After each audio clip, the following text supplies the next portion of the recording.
Journée salsa. J'ai pris des tomates, toutes sortes de couleurs, parce que je trouve ça beau, une salsa, quand ça a plein de couleurs. Et plusieurs piments forts, de couleurs aussi. J'avais quelques branches de céleri dans le jardin. J'ai pris du céleri rose. Et le restant des tomates que j'avais pris pour faire mes semences pour l'année prochaine. Fait que c'était comme des retailles de mes graines de semences que je me suis pris dans les tomates. Puis là, ça, je vais venir le réduire en liquide, en sauce, dans le mélangeur, parce que tantôt, je vais venir un petit peu éclaircir ma salsa qui va avoir épaissi. J'ai aussi coupé 2 oignons. On va avoir besoin de vinaigre et on va faire ça dans le bain de vapeur aujourd'hui. La première étape, et non la moindre, c'est pas la plus fun, mais on fait tremper nos tomates, on enlève les cœurs, on fait des petits X en dessous, on met ça dans l'eau bouillante environ 1 minute, 1 minute et demie. Ensuite, on enlève la pleure et on enlève tous les pépins à l'intérieur avec le genre de petit gluant. J'ai réduit mes retailles de tomates, ça m'a fait un beau jus. Donc là, pour ceux qui veulent connaître les quantités, j'ai pris 5 livres de tomates. Je prends 2 oignons que je vais hacher finement. J'ai pris quelques branches de céleri. Je vais sûrement y mettre un peu de feuilles aussi de céleri. Je vais me prendre environ 4-5 gousses d'ail. Puis au niveau des piments forts, là, ça c'est vraiment à votre goût. Ça dépend de ce que vous aimez en termes de piquant. Je vais au moins en prendre 3, c'est sûr. Je vais peut-être en ajouter un 4e. Laisser les pépins, c'est ça qui fait que ça peut être encore plus piquant. Jaser pendant que tu coupes des oignons, c'est pas winner partout. Les yeux me coulent, ça n'a pas de sens. Bref, au niveau du bain de vapeur, oui, il a fait ses preuves. Fait que oui, on peut l'utiliser. Je pense que c'est depuis 2015 ou 2016. Il y a des études qui avaient été faites et autorisées par l'USDA.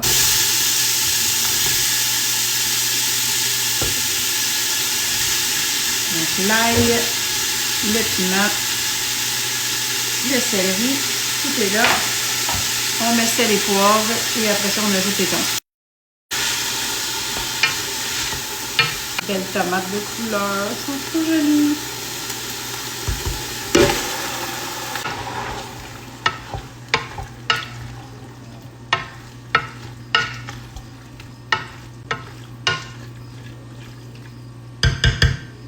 Donc on va couvrir ça au moins 15-20 minutes comme il faut.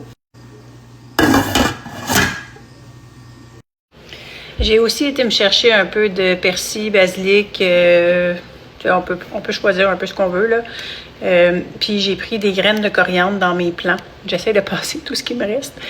Fait que je vais aller mettre ça dans ma salsa. Je vais aussi ajouter le vinaigre, puis on laisse bouillir ça encore un petit peu. Pour ceux qui se demandent, est-ce que je suis des recettes? Oui, je suis des recettes qui ont été testées, mais je fais mes recettes. Non, en fait, je suis la base des recettes. Donc, je regarde un petit peu la quantité de liquide qu'ils vont mettre, de solide qu'ils vont mettre, puis la quantité de vinaigre ou s'ils vont juste y aller avec du jus de citron. Puis je me base là-dessus pour faire mes propres recettes à moi. Fait qu'on peut inventer, on peut faire nos choses à nous. C'est juste important de se fier quand même à des recettes fiables. Et là, je parle surtout Bernardin, là, qui ont vraiment des recettes testées, pour savoir si on doit ajouter soit du vinaigre ou soit du jus de citron en termes de tomates, là. Donc, c'est pour ça que je me permets d'ajouter certaines choses. Au niveau des épices, il n'y a pas vraiment de limite, là. On peut ajouter des épices dans une recette sans que ça débalance tout le pH de la recette. Ça, il n'y a pas de problème. Fait que j'ai ajouté presque tout mon coulis de tomates, là. Je voulais pas que ça soit trop liquide non plus. Fait que je vais la laisser encore mijoter un peu pour qu'elle s'évapore. Puis après ça, on va empoter ça. Fait que je viens de partir le bain de vapeur. Je vais mettre mes pots dedans pour les réchauffer pendant qu'ils réchauffent. Donc, on fait juste déposer les pots sur la grille.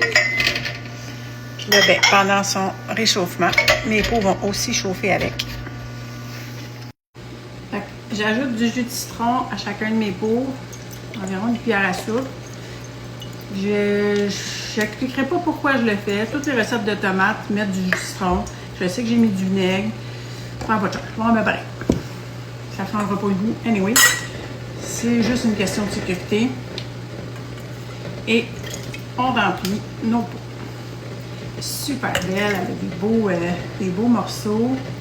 Puis je vois la couleur quand même que j'aurais voulu voir.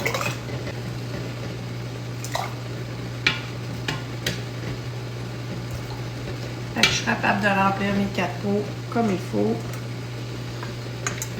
Il va m'en rester quelques cuillères pour me manger une coupe de nachos. Essuyez vos rebords pour être sûr que vos couverts vont popper. Donc, jusqu'au point de résistance, ça veut dire jusqu'à temps que ça arrête. Une petite affaire de plus avec des nachos.